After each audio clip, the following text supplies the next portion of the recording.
What if Muzan had a secret Upper Moon Zero rank hidden the entire time? A position above even Kokushibo, reserved only for the perfect sunbreather who could conquer the sun forever. And what if that spot was always meant for Tanjiro?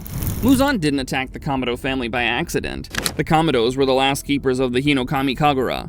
Tanjiro's mother Kie knew exactly where the blue spider lily bloomed near their mountain home and showed it to young Tanjiro, making him the only living person who knew its location. Muzan found them on purpose. When he attacked, he didn't just slaughter them, he injected his blood into the family, testing who could survive demonification and keep solar resistance.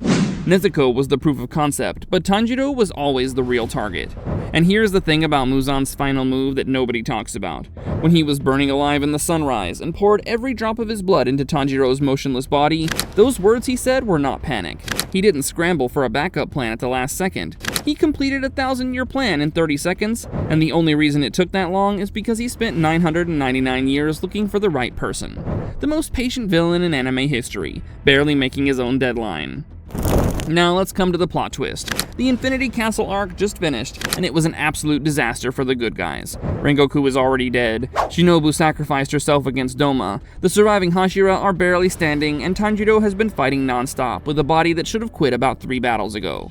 In the original manga, Tamayo's Wisteria serum reaches him in time. Everyone cries and the story ends beautifully. Let's just say it wasn't the end. The Wisteria serum affects Tanjiro for a short time, and he looks alright, but that happy ending begins to fade in just a few more minutes. Something begins to change. Tanjiro's body absorbs blood completely. The Demon Slayer mark burns across his face brighter than it has ever burned on anyone, and he rises slowly, standing completely unharmed in full morning sunlight, glowing red eyes and scarlet flame marks covering his body. The people who just spent everything defeating Muzan are now staring at something worse, because Muzan burned alive in that same sunlight, but the Upper Moon Zero is just standing in it like it's a nice day. Nezuko screams his name and tries to run to him. Giyu grabs her arm. Tanjiro looks at his sister with eyes that are calm in a way that is somehow more terrifying than rage would be, and says softly, "It's okay, Nezuko. I finally understand what I was meant to do." Then he disappears in a burst of scarlet flame. And that's where the real story begins. It's been 1 year since the Infinity Castle arc, and the Demon Slayer Corps is barely holding together. Most of the country believes the demon threat is completely over because Muzan is dead, and nobody wants to explain to civilians that his replacement is significantly more terrifying. The Hashira are meeting in secret and getting very bad reports from the field, because Tanjiro has built something that has never existed in the history of the demon world.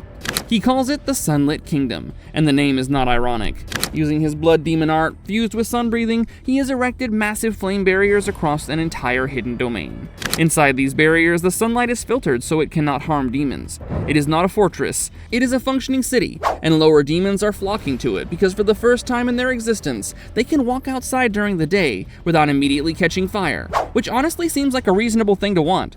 But here's what makes this complicated, and what makes the Corps genuinely unsure how to handle it. Tanjiro is not slaughtering humans. He's offering them a deal. Live inside the Sunlit Kingdom, follow the rules, and no demon will ever touch you. Some humans, desperate after the chaos of the Infinity Castle battles, actually accept. And the demons who break those rules and try to hurt humans under his protection, Tanjiro executes them himself, personally with sun breathing. So you have this situation where the most powerful demon in history is protecting humans from other demons, and the Demon Slayer Corps has to decide whether that's a good thing or not, which is not a problem they train for. The Corps handbook does not have a chapter called "What to do when the Demon King has better civilian protection than you do." Nezuko hears all this and understands immediately what the other Hashira are taking longer to accept. Her brother is not lost. He's not mindless. He made a choice. And that is so much harder to deal with than if he had just turned evil and started eating people. The debate inside the Corps is about as productive as you would expect from a group of traumatized people who have been awake for 3 days. Half the Hashira want to treat Tanjiro as a maximum threat and mobilize everything immediately. Giyu refuses to move until someone at least tries to talk to him first. Everyone else is somewhere in the middle and very tired. Nezuko does not wait for them to finish debating. She is a Hashira herself now, the Slayer mark burning quietly on her face, already counting down her life, and she assembles her own team. Giyu, Zenitsu, Inosuke, and Kanao. Not to kill Tanjiro, but to bring him home. Although she doesn't say out loud what she's decided she will do if he refuses. She's thought about it enough times at 3 in the morning that she doesn't need to say it. Giyu can see it on her face and does not mention it because he understands. The night before they leave, she tells Giyu, "He's still my brother, but if he will not come back, then I have to be the one to go. Nobody else gets to be the reason he dies." Giyu says nothing because there's genuinely nothing useful to say to that. He just nods and goes to prepare. They enter the Sunlit Kingdom at noon, which is Nezuko's idea because demon guards will be least alert when sunlight is everywhere and they feel safe inside the barriers. It's a smart plan and it works right up until it absolutely does not work. They make it deep into the kingdom before Tanjiro appears, and the reason he finds them is not because they triggered an alarm. It's because he smelled Nezuko from 2 miles out and has been walking calmly toward her the entire time they thought they were sneaking. He appears on a rooftop, looking completely relaxed, and Nezuko's voice breaks the second she sees his face. "Tanjiro, please come back to us." He looks at her with something in his eyes that is still recognizably him, and that's exactly the problem, because it would be so much easier if it were not. "I knew you would come," he says. "I've been waiting. Come inside.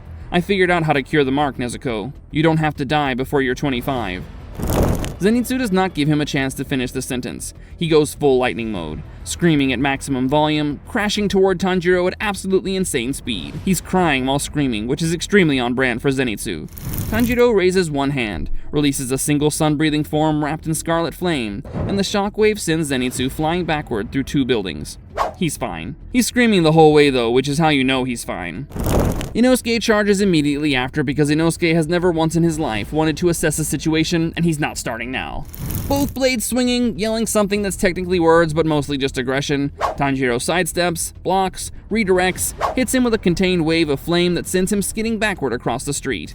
"You've gotten stronger, Inosuke," Tanjiro says calmly, like they're training and not in the middle of an actual fight. Inosuke finds this incredibly insulting and charges again. Giyu comes in clean and precise with water breathing, and this one is actually close. The water and the flaming sun collide and create massive clouds of steam that cover the entire street in fog, and they fight through it with neither of them being able to see properly. And then Nezuko joins the fight and everything changes. Every time their blades meet, neither of them actually follows through. Tanjiro keeps gently redirecting her strikes instead of countering them. Nezuko keeps pulling back at the last moment. They're both fighting, and both refusing to finish it at the same time, and everyone watching can see it happening. And it's the most heartbreaking thing any of them have ever witnessed. Zenitsu is crying from the rubble he's currently sitting in. Even Inosuke has gone quiet. Tanjiro defeats all 5 of them without killing anyone, without even badly injuring anyone. And before he leaves, he crouches beside Nezuko, who's catching her breath on one knee. "Come back when you're ready to talk," he says quietly. "I'm not going anywhere." The team goes home. Nobody talks much on the way back. 6 months after the infiltration, the Sunlit Kingdom has doubled in size, and human lords are beginning to quietly negotiate with it, which is a political problem on top of everything else, and the Core Master calls an emergency summit.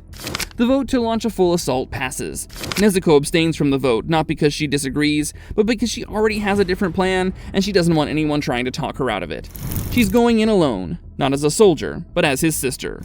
Tanjiro activates Eclipse Domain, turning the sky dark. The main assault is chaos, and there are noises and explosions in the outer rings of the kingdom, while Nezuko walks straight through every barrier and every guard and into the center. She doesn't fight her way through, she just walks, and somehow every demon she passes steps slightly to the side without quite understanding why. Tanjiro smells her coming, and meets her in the center, and this time, there's no team, and no plan, and no exit strategy. He asks how long she has left from the mark. She says it doesn't matter. What follows is everything the series has been building toward, compressed into one fight. Every technique she has, everything she has left in her body, thrown at him completely. He meets every single one and gives ground when he does not need to, and never once tries to end it. They're both crying by the time Nezuko stops attacking. She's quiet for a moment, then she drops her sword. She walks the last few feet between them and puts her arm around him the way she did when they were children, and the whole world was just their mountain, and their family, and none of this had happened yet. The Eclipse Domain, which had been holding the sky dark over the entire kingdom, collapses all at once. Sunlight pours back across everything. Tanjiro stands in it as he always does, unharmed. But something in him has stopped holding itself together the way it was, and he sinks down slowly with his forehead against her shoulder. His new upper moons scatter into the light and burn. The flame barriers go out one by one. The kingdom goes quiet. The core wins, but it doesn't feel the way winning is supposed to feel. The Sunlit Kingdom does not get torn down. Nezuko makes that decision herself, and nobody argues with her. He built it for a reason, and she tells Giyu while standing at the border looking at the empty streets. That does not stop being true just because he's gone.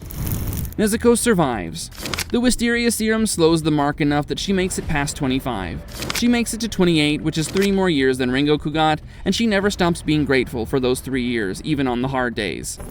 Years later, people who don't know the history walk through a quiet town with unusual architecture and wide streets, and old residents who sometimes go still and distant when the light hits a certain angle in the late afternoon.